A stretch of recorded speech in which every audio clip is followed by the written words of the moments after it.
Disturbing new details are emerging this morning about a school shooting in the United States with the suspected attacker identified as a 15-year-old girl. It's the 83rd school shooting in the US this year alone, with many Americans demanding change. For more, we are joined now by former FBI agent Scott Curtis, live from New York.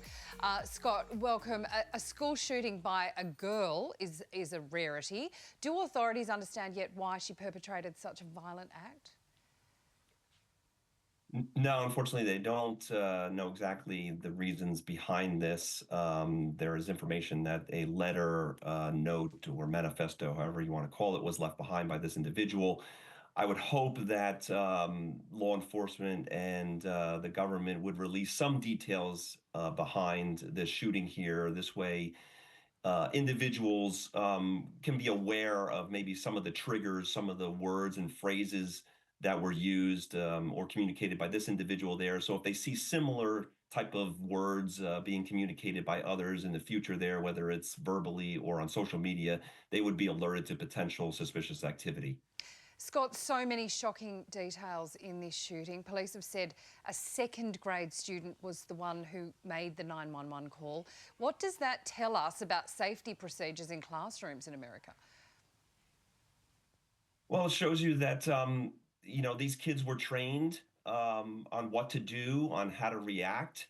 Um, Unfortunately, you can't shelter your kids 24/7 from bad actors and bad things that happen out there in the real world.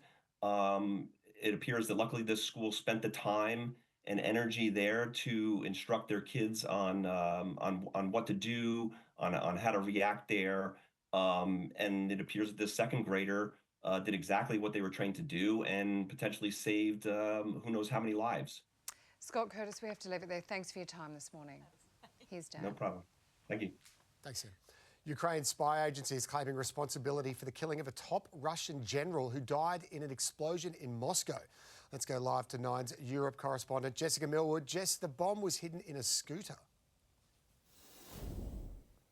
Good morning, Dan.